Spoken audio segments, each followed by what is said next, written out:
Hello guys, good morning. Maulan na Lunes po sa ating lahat.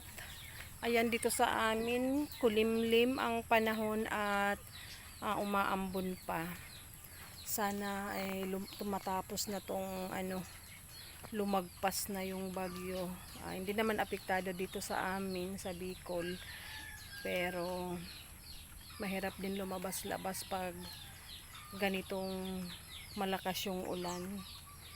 Pero positive naman dito sa amin sa farm kasi kailangan talaga yung tubig para kailangan yung ulan para makapag-land preparation na kami sa mga bagong itatanim na gulay. So andito ako ngayon sa likod ng bahay kasi yung mga papaya ko guys ay maraming hinog. Kaso hindi pa pumupunta yung pamangkin ko. Ayan. Kita ba? Hindi pa pumupunta yung mga pamangkin ko. Hindi pala nasusum ang Hindi ba nasusum ang front view ng camera. Ayan. Merong dalawang hinog na.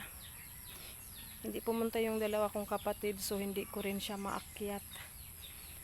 And doon naman sa kabila, merong 3 hinog.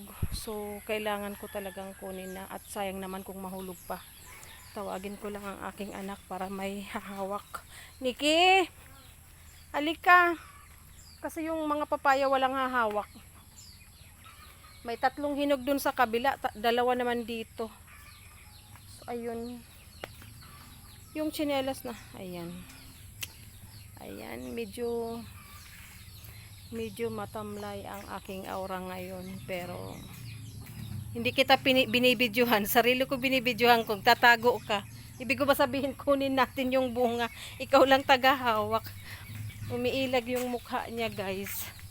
Ayan. Hindi man maganda yung araw natin. Ayan, I love tagig. I love tagig.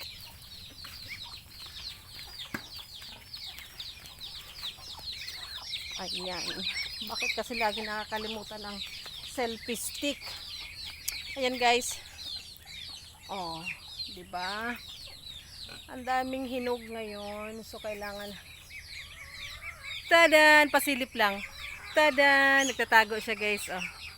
Si Lula ba siyang naka-duster? Ganyan ang favorite niya guys na pangbahay.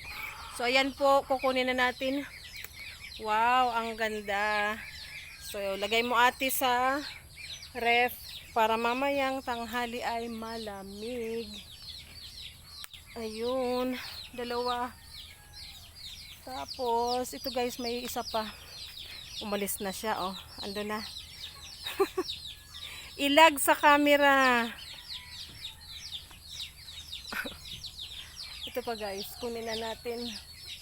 At sayang kung mahulog, wasak yan. Ayun, 3 ang nakuha natin guys.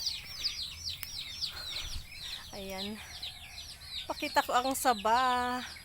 Malapit na ang saba. Hitik na. Ayan. Pakuha ko na lang. Kipapa yung 2. Ikaw na lang umakyat nun pa. Hindi pumunta yung 2 bata. Sayang kung mahulog. Kahapon daw may nakuha silang 2 hinog. Kinain na nila. Ayan, paakyat ko na lang kay Papa. Nikki, balikan mo pa to, Ki, oh, kasi may kukunin.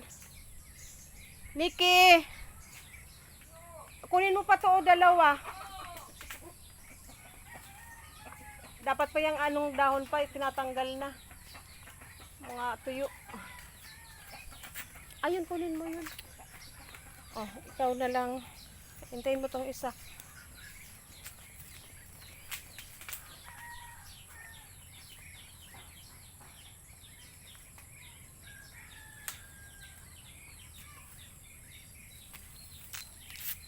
Ayan.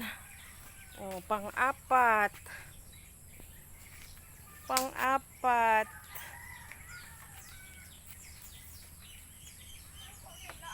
Diyan mo muna sa yung hindi pa hinog na hinog, ilagay mo sa rep yung 3 sa chiller. Tapos yung dalawang hinog na dadalhin dun sa kabila. Alin? O, iyan lang isa ang pasok mo. Yan, tsaka ito ang dadalhin ko dun. Kahit hindi dun sa ilalim. Ito na guys, 5 hinog na papaya ang nakuha natin ngayong araw. So, not bad. Blessing pa rin yan. Ayan. Ayan, maagang naligo at nag-ayos kasi pupunta ako sa church. May inaayos akong mga papel ng bata, ng mga youth kasi meron silang activity. At ako ang youth president sa church. So, kailangan ko silang asikasuhin guys. So bye bye for now. Thank you for watching guys, and pa-like po, pa-comment, and pa-share. And syempre sa mga bago pa lang na makakita ng video ko na to, pa-subscribe po. Please, patulong po para lumaki naman ang aking channel, at malaking tulong po ito sa aming pamilya at syempre sa kapatid ni mama na inaalagaan ko. Thank you and bye bye for now. See you again sa susunod ko pong upload. Bye bye.